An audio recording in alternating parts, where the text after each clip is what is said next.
আকাশবাণী কলকাতা স্থানীয় সংবাদ পড়ছি চঞ্চল ভট্টাচার্য। প্রথমে বিশেষ খবর।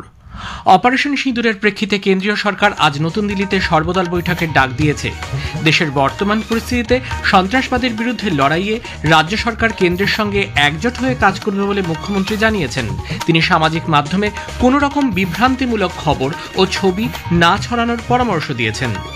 যুদ্ধকালীন পরিস্থিতিতে সাধারণ মানুষ ও গুরুত্বপূর্ণ জাতীয় সম্পদ রক্ষার ক্ষেত্রে সিভিল ডিফেন্সের প্রস্তুতি খতিয়ে দেখতে পশ্চিমবঙ্গের ৩১টি জায়গা সহ দেশজুড়ে গতকাল মক ড্রিলের আয়োজন করা হয়। উচ্চ মাধ্যমিক পরীক্ষার মার্কশিট ও সার্টিফিকেট আজ সকাল 10টা থেকে সংসদের বিতরণ কেন্দ্র থেকে দেওয়া শুরু হবে। আগামী বছর থেকেই এই পরীক্ষা সেমিস্টার পদ্ধতিতে হবে। রাজ্য সরকারের কর্মচারীদের মহার্ঘ ভাতা নিয়ে মামলার পরবর্তী শুনানি 14ই মে। আসছি বিস্তারিত খবরে। অপারেশন সিঁদুরের প্রেক্ষিতে কেন্দ্রীয় সরকার আজ নতুন দিল্লিতে সর্বদল বৈঠকের ডাক দিয়েছে। বৈঠকে এই অভিযান সম্পর্কে বিভিন্ন রাজনৈতিক দলের নেতৃবৃন্দকে অবহিত করা হবে। সংসদ বিষয়ক মন্ত্রী কিরেন রিজিজু এক বার্তায় জানিয়েছেন, সংসদ ভবন চত্বরের কমিটি রুমে আজ সকাল 11টায় এই বৈঠক বসবে। সব রাজনৈতিক দলের পক্ষ থেকে এই অপারেশনের প্রশংসা করা হয়েছে। জঙ্গিদের বিরুদ্ধে সশস্ত্র বাহিনীর এই অভিযানে প্রত্যেকে গর্ববোধ করেছেন। পাহেলগাঁওয়ের জঙ্গি হামলার পর বিরোধী দলগুলি এর আগে জানিয়েছিল সরকারের যে কোনো উদ্যোগকে তারা সমর্থন জানাবে। প্রধানমন্ত্রী নরেন্দ্র মোদী অপারেশন সিঁদুর সফলভাবে পরিচালনার জন্য সশস্ত্র বাহিনীর প্রশংসা করেন। নতুন দিল্লিতে কেন্দ্রীয় মন্ত্রিসভার বৈঠকে প্রধানমন্ত্রী পাহেলগাঁও জঙ্গি হামলার পর প্রত্যুত্তরে ভারতের এই পদক্ষেপ সম্পর্কে উপস্থিত সকলকে অবহিত করেন। রাষ্ট্রপতি ভবনে তিনি গতকাল রাষ্ট্রপতি দ্রৌপদী মুর্মুর সঙ্গে সাক্ষাৎ করে এই অভিযান সম্পর্কে বিস্তারিত জানান। পাকিস্তান অধিকৃত জম্মু কাশ্মীরের জঙ্গি ঘাঁটিতে ভারতের অভিযানের কয়েক ঘণ্টার পরেই এই বৈঠক হয়। অপারেশন সিঁদুর অভিযানের জন্য মুখ্যমন্ত্রী মমতা ব্যানার্জি ভারতীয় সেনাকে অভিনন্দন জানিয়েছেন। সামাজিক মাধ্যমে তৃণমূল কংগ্রেস এক বার্তায় সামরিক বাহিনী এবং ইউনিফর্ম পরিহিত প্রত্যেক সাহসী যোদ্ধাকে কুর্নিশ জানিয়েছে। বিজেপির রাজ্য সভাপতি কেন্দ্রীয় মন্ত্রী সুকান্ত মজুমদার প্রধানমন্ত্রীর বলিষ্ঠ নেতৃত্বের জন্য ধন্যবাদ জানিয়ে বলেন, নবভারতের সূচনা হয়েছে। প্রধানমন্ত্রী তাঁর দেওয়া কথা রেখেছেন বলে মন্তব্য করেছেন বিধানসভার বিরোধী দলনেতা শুভেন্দু অধিকারী। সিপিআইএম এর পলিট ব্যুরোর তরফে এক প্রেস বিবৃতিতে জারি করে বর্তমান পরিস্থিতিতে কেন্দ্রীয় সরকারের পাশে থাকার বার্তা দেওয়া হয়েছে। অপারেশন সিঁদুরের জন্য ভারতীয় সেনাকে অভিনন্দন জানিয়ে গত সন্ধ্যায় কলকাতার প্রদেশ কংগ্রেস কার্যালয়ে বিধান ভবনের সামনে কংগ্রেস নেতা কর্মীরা জমায়েত হন। তাঁরা জাতীয় পতাকা ও ভারতীয় সেনার সমর্থনে প্ল্যাকার্ড লিখে স্লোগান দেন। পাহেলগাঁও জঙ্গি হামলার জবাবে ভারতীয় সেনার অপারেশন সিঁদুরের শোকের মধ্যেও স্বস্তির নিঃশ্বাস ফেলেছেন নিহতদের পরিবারের সদস্যরা। কলকাতার বিতান অধিকারীর স্ত্রী সোহিনী প্রার্থনা করেন ভবিষ্যতে কারোর সঙ্গে যাতে এ ধরনের ঘটনা আর না ঘটে। অন্যদিকে বেহালার সমীর গুহর স্ত্রী সর্বরী জানান, এ ধরনের জবাব দেওয়া অত্যন্ত জরুরি ছিল। পুরুলিয়ার ঝালদার নিহত আইবি অফিসার মনীষ রঞ্জনের ভাই বিনীত রঞ্জন মিশ্র বলেন, জঙ্গি কার্যকলাপকে সমূলে ধ্বংস করার জন্য সরকারের প্রয়োজনীয় পদক্ষেপ নেওয়া উচিত। আমাদের দাদাকে হারিয়ে দিয়েছি, সেটা আমরা ভুলতে পারছি না।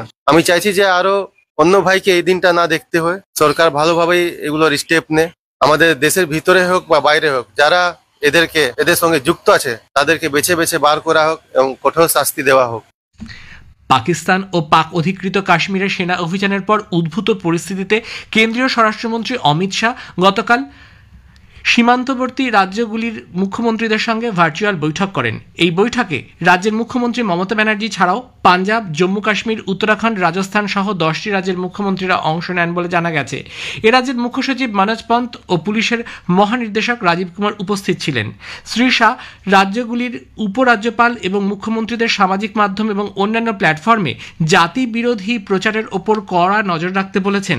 তিনি রাজ্য সরকার এবং কেন্দ্রীয় সংস্থাগুলির সঙ্গে সমন্বয়ের মাধ্যমে দ্রুত ব্যবস্থা নেওয়ার জন্য বলেন। নিরবিচ্ছিন্ন যোগাযোগ বজায় রাখার জন্য যেমন সব ধরনের প্রচেষ্টা চালাতে হবে, তেমনি দুর্বল অঞ্চলগুলিকে চিহ্নিত করে জোরদার করতে হবে নিরাপত্তা। তিনি সমস্ত রাজ্যকে মক ড্রিলের জন্য জারি করা নির্দেশিকা অনুযায়ী প্রয়োজনীয় প্রস্তুতি নিতে আহ্বান জানান।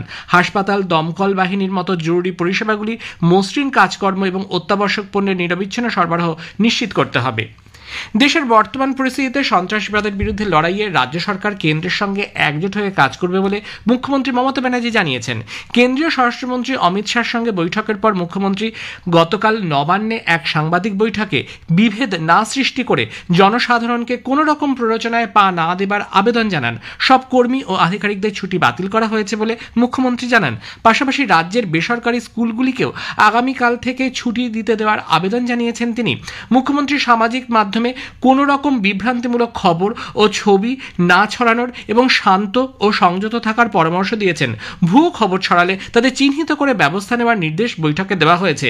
বিষয়টি দেখার জন্য মুখ্য সচিব মনোজ পন্তকে নোডাল আধিকারিক হিসেবে নিযুক্ত করা হয়েছে।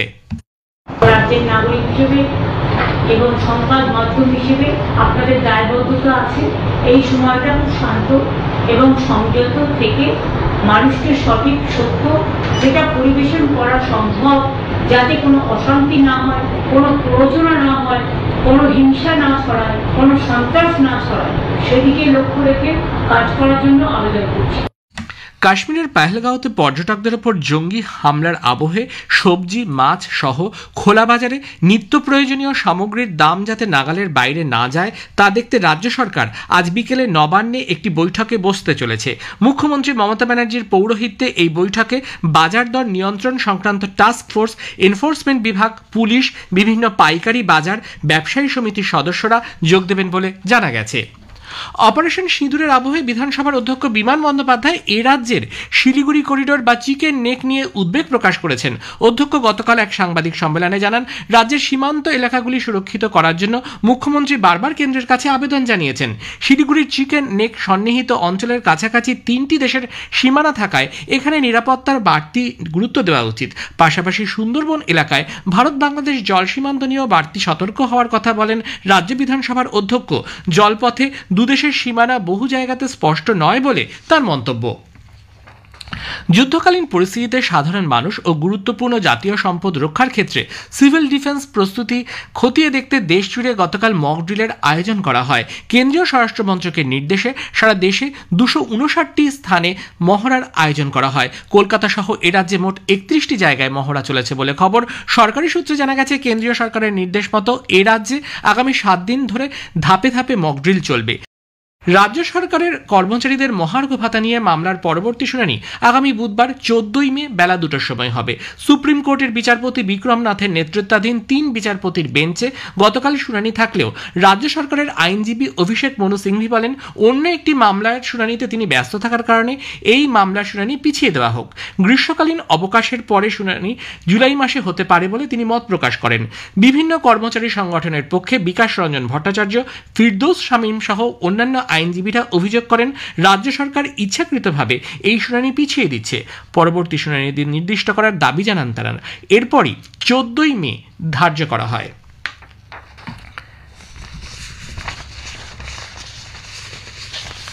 উত্তর পশ্চিম দিক থেকে শুষ্ক বায়ুপ্রবাহের কারণে দক্ষিণবঙ্গের বিভিন্ন জেলায় আজ থেকে আবারও তাপপ্রবাহের মতো পরিস্থিতি তৈরি হবে বলে আবহাওয়া দপ্তর জানিয়েছে।